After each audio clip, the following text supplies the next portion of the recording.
안녕하십니까. 목회 관점으로 본 요한계시록 이윤식 목사입니다. 19장 최후의 승리, 그리스도의 재림과 악의 제국의 멸망이 6절부터 21절인데 6절로 8절까지 함께 하겠습니다.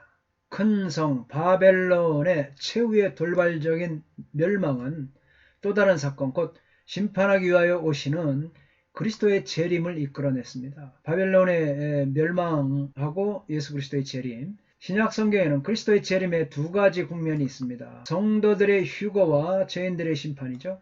요한계시록에서는 후자인 죄인들의 심판이죠. 죄인들의 심판의 국면이 중요하고 휴거를 상징할 수 있는 내용은 11장 11절로 12절의 두 증인의 승천뿐입니다. 오즈번은 요한계시록 다른 곳과 마찬가지로 여기서도 시간 순서 문제는 제기할 수 없다고 합니다. 전천년주의자죠. 시간 순서가 아니다. 그러면서 요한계시록이 큰 환란의 전과 중 그리고 후의 휴거 가운데 어느 입장을 선호하는지는 요한계시록 자체의 내용뿐만이 아니라 나머지 신약성경, 마태복음, 데살로니가 전서, 후서 이 구절들을 기초로 답변되어야 한다. 이렇게 그는 주장합니다. 그러면서 이 부분을 두 가지 관점으로 보는데, 첫째는 성도들의 관점으로 본다는 거죠. 그리스도의 재림은 19장 6절부터 8절에 어린 양의 혼인잔치를 준비하고 있다. 두 번째는 죄인들의 관점에서 보면 그리스도의 재림은 그들에게 최후의 파멸이고 이 파멸은 세 단계를 걸쳐 일어난다. 그렇게 말하고 있습니다. 그렇지 않습니까? 성도들로 보면 그리스도의 재림은 어린 양의 혼인잔치고 반대로 죄인들에게 있어서는 최후의 멸망이죠. 불과 유황불이죠. 그러면서 세 단계로 걸쳐 일어난다고 합니다.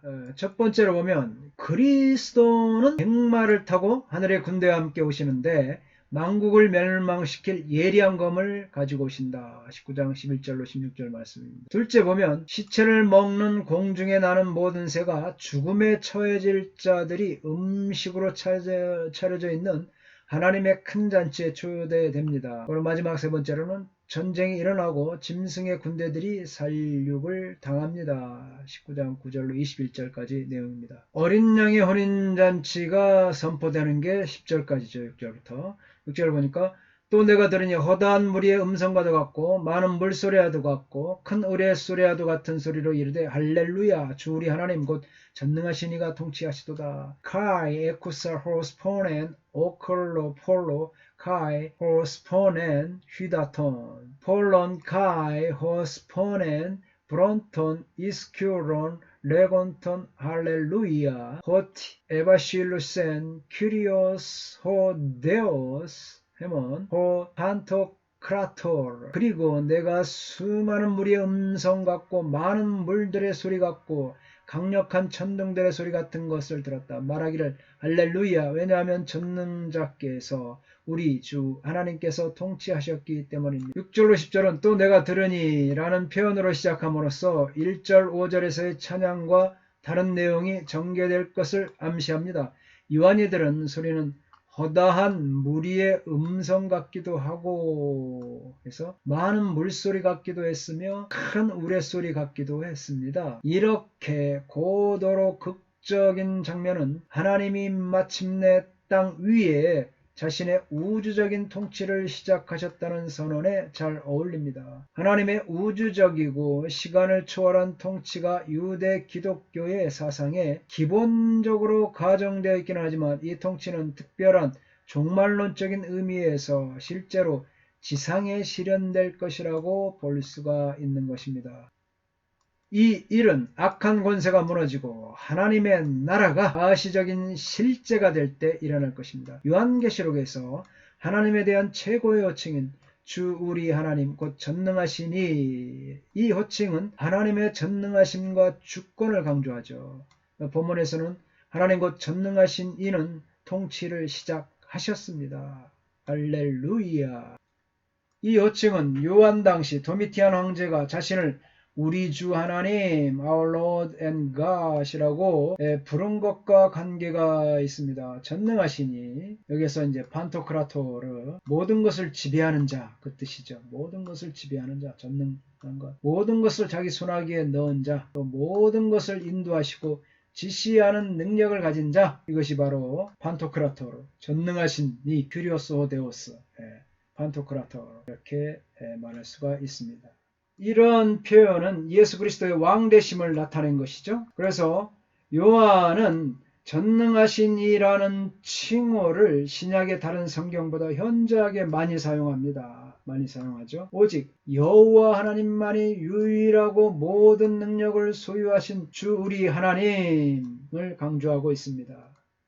6절 하반부에서 통치하다 바실리오가 원형이죠. 에바실리오센, 바실리오라는 동사는 요한계시록에서 모두 7번 사용되었습니다. 5장 10절, 20장 4절, 20장 6절, 22장 5절은 교회 공동체에서 적용되고 왕노릇하는 것이죠. 11장 15절에서는 그리스도에게서, 11장 17절과 19장 16절에서는 하나님의 경우에 사용됩니다. 그러니까 자는 교회 공동체, 또 그리스도에게 11절 17절과 19장 16절에서는 하나님의 경우에 통치하다 이렇게 사용되고 있다는 것입니다.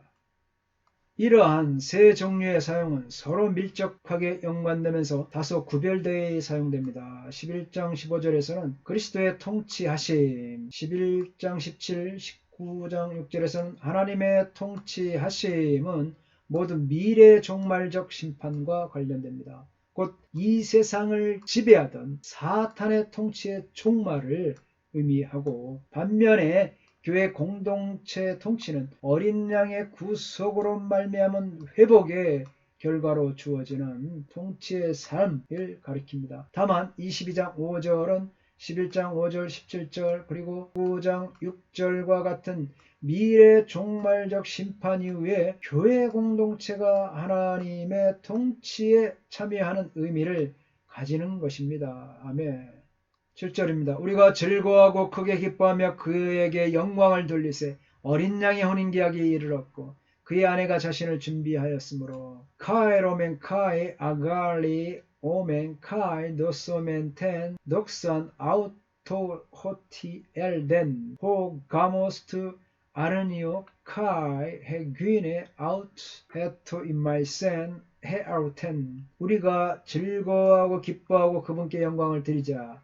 왜냐하면 어린 양의 결혼식이 다가왔고 그분의 아내는 그녀 자신을 준비했기 때문이다.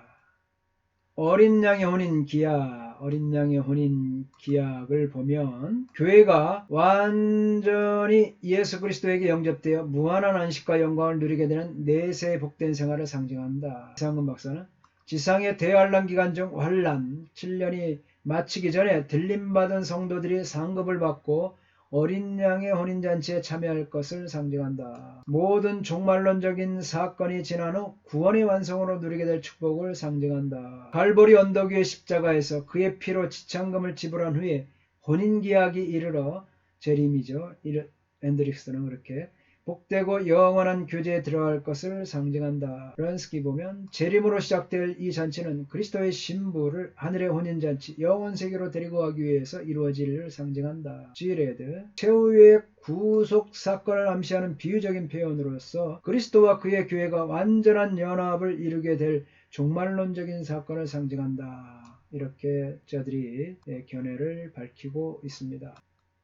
하나님의 통치는 어린 양과 교회의 혼인잔치로 연결됩니다. 세상 일이 흔적 없이 사라지고 하나님의 통치로 음녀가 멸망하자 어린 양의 혼인잔치가 시작되는 것입니다. 즐거워하고 크게 기뻐하며, 즐거워하다, 이건 카이로멘이죠. 내적 기쁨과 관련된 단어이며 크게 기뻐하며로 번역된 아갈리오멘, 극도로 즐거워하며 기뻐하며 즐거워하는 것. 내적 기쁨을 제어할 수 없어서 외적으로 표현되는 것을 나타내는 단어가 이 아갈리오멘이라고 할 수 있습니다.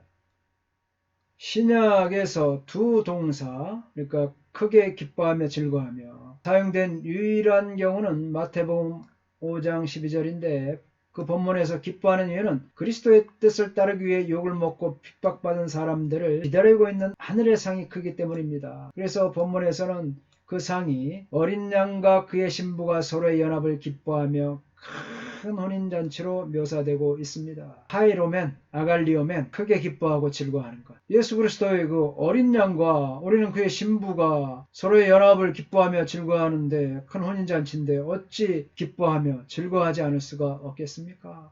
이 세상이 주는 그 어떤 기쁨과 즐거움에 비할 바유가 없는 것입니다. 할렐루야. 이는 예수 그리스도와 하나 되는 축복입니다. 주인과 종의 관계에서 아버지와 자녀의 관계로 엄청난 사건이죠. 그것은 하나를 이루는 신랑과 신부의 관계로 또 연결됩니다. 이같이 혼인잔치의 도래는 바로 예수 그리스도와 교회의 완전한 연합의 때가 왔다는 것을 의미합니다. 결혼 이미지는 하나님과 하나님의 백성 간의 언약 관계를 또 표현하고 있습니다. 구약 성경에서 하나님은 이스라엘과 결혼하신 남편으로서 자신을 제시하셨습니다. 이사야, 예레미야, 에스겔, 오세야, 이렇게 이사야, 엄청 많은 구절들이 있습니다. 신약 성경에서도 그리스도와 교회의 관계로 마태복음, 마가복음, 고린도후서, 에베소서 이 결혼 이미지는 하나님과 강렬한 사랑을 가장 명확하게 보여줍니다. 아멘. 신부는 신랑과의 혼인잔치를 위해 자신을 준비했습니다. 이것은 요한계시록의 중요한 요소인 신실함, 충성됨과 인내를 통해 주님이 재림하실 때를 위하여 준비한 것, 재림을 준비합니다. 요한계시록에서는 오직 본문에서만 성도들이 자신을 준비한 것으로 묘사됩니다. 성도들은 충성됨을 견지함으로써 하는 구절들이 있죠. 예수에 대한 증언을 유지함으로써 또 역경을 견딤으로써 하나님의 명령에 순종함으로써 자신을 준비시키고 있는 것입니다. 어린 양의 신부가 되는 것은 정말 쉽지가 않아요. 충성됨이 있어야 되죠. 예수님에 대한 증언을 유지해야 되죠. 수많은 고난과 역경을 견딤으로써 어린 양의 신부가 될 수 있습니다. 또 하나님의 명령에 순종함으로 나 자신을 쳐서 복종시킴으로써 준비하고 어린 양의 신부가 될 수가 있는 것입니다. 할렐루야. 8절입니다. 그에게 빛나고 깨끗한 세마포 옷을 입히도록 허락하셨으니 이 세마포 옷은 성도들의 옳은 행실이라 하더라. 에도데 아우테 히나 페리발레타이 부시논 람프논 카다론 돌가로 비시논 타 니카요 마타톤 하기온 에스틴. 그리고 그녀에게 빛나는 깨끗한 세마포를 입도록 주어졌다. 왜냐하면 세마포는 성도들의 규례들이기 때문이다. 이 8절은 신부인 교회의 완벽한 영광이 그려져 있습니다. 신랑이신 어린 양 예수 그리스도가 그의 신부에게 결혼 예복을 선물합니다. 그 결혼 예복은 빛나고 깨끗한 세마포 옷입니다. 세마포는 신옷이죠. 신옷과 같으며 4대 교회에게 이기는 자들에게 신옷을 주어질 것이라고 말씀하셨죠. 라오디게아 성도들에게는 신옷을 사라 촉구했으며 천상에 셀 수 없는 무리가 흰옷을 입고 있습니다. 7장 14절에 그 옷은 세마포 흰옷은 어린 양의 피에 씻어 희게 되었음을 확인된 바 있습니다. 더 나아가서 19장 14절에서는 하늘에 있는 군대들이 희고 깨끗한 세마포를 입을 수 있는 대상이 승리한 교회임이 분명해지는 것입니다. 이 흰옷은 세마포 흰옷은 자주빛과 붉은빛 옷을 입고 금과 보석과 진주로 꾸민 큰 음녀 및 세마포옷과 자주옷과 붉은 옷을 입은 큰 성 바벨론과 현저한 대조를 이룹니다. 그리고 하나님께서 이것을 입도록 허락하셨습니다. 이 말씀은 어린 양의 아내 된 교회가 자력으로 의를 성취한 것이 아니고 오직 하나님의 은혜로 의를 받았습니다. 스스로도 부단히 의로운 삶을 추구했다는 것입니다. 여러분, 이 인간의 의는 누가 정합니까? 그리고 인간의 의는 더러운 누더기와 같은 것입니다. 그와 같은 것으로는 하나님의 의를 만족시킬 수가 없기 때문입니다. 요한계시록에서 흰옷은 성도들이 입었을 경우에 항상 검증되고 순전한 믿음을 가진 자에게 하나님이 주신 선물이죠. 이런 구절들. 또 흰옷은 단순히 성도들의 옳은 행실뿐만 아니라 옳은 행실에 대한 상과 결과에 따른다는 것, 이것을 우리는 알아야 될 줄 믿습니다. 교회는 하나님의 신부입니다. 아멘. 하나님의 도성입니다. 새 언약의 성전입니다. 하나님과 어린 양이신 예수님이 교회의 성전입니다. 신비로운 사건은 교회가 신약의 성전인 동시에 하나님의 교회의 성전이라는 점입니다. 이만큼 교회와 하나님 사이의 신비로운 연합, 혼인잔치를 설명하는 것이 어디 있겠습니까? 그래서 이 지상에서의 하나님의 교회가, 이 땅의 교회가 얼마나 중요한 것을 우리는 알아야 됩니다. 단순한 건물이 아닙니다. 건물이 아니죠. 왜? 우리는 하나님과 주 예수님과의 신비로운 이 연합을 이루고 있기 때문에 마치 우리 교회들이 부족한 것처럼 보이죠. 또 세상처럼 사람들이 보는 아주 막 이 형편없는 그런 어떤 건물이 아닙니다. 또 초라한 지하에 있을지라도, 초라한 지하라고 하더라도 이 교회는 이 세상 사람들이 생각할 수 없는 너무나 영적인 거고 너무나 거룩한 거고 이 신비로운 사건인데 우리가 그걸 잊어버리고 있는 거예요. 하나님이 교회의 성전입니다. 크고 화려하고 수천억, 수천 사람, 수만만 사람들이 다니는 교회만이 어떤 하나님의 거룩과 영광이 드러나는 것 같지만, 그러나 정말 작고 연약한 교회도 우리 하나님께서 예수님과의 우리는 신비로운 연합을 이루고 있는 거예요. 그렇기 때문에 그 속에 속한 이름 없이 빛도 없이 헌신하는 작은 교회 있는 성도들도 이미 예수 그리스도와의 신비한 연합을 이루고 하나님의 나라를 이루어가는 참으로 귀한 교회의 성전이고, 또 우리는 하나님의 신부고, 교회에 다니는 분, 교회는 하나님의 신부고 하나님의 도성이고 새 언약의 성전인 것을 기억하시기 바랍니다. 할렐루야. 지금은 비록 어렵고 힘든 가운데 있는 수많은 개척교회, 연약한 교회들, 우리는 이처럼 하나님의 신부, 하나님의 도성, 새 언약의 성전으로서 참고 견디고 끝까지 이기며 승리하고 나아갈 줄 믿습니다. 감사합니다. 다음 시간에 계속하겠습니다.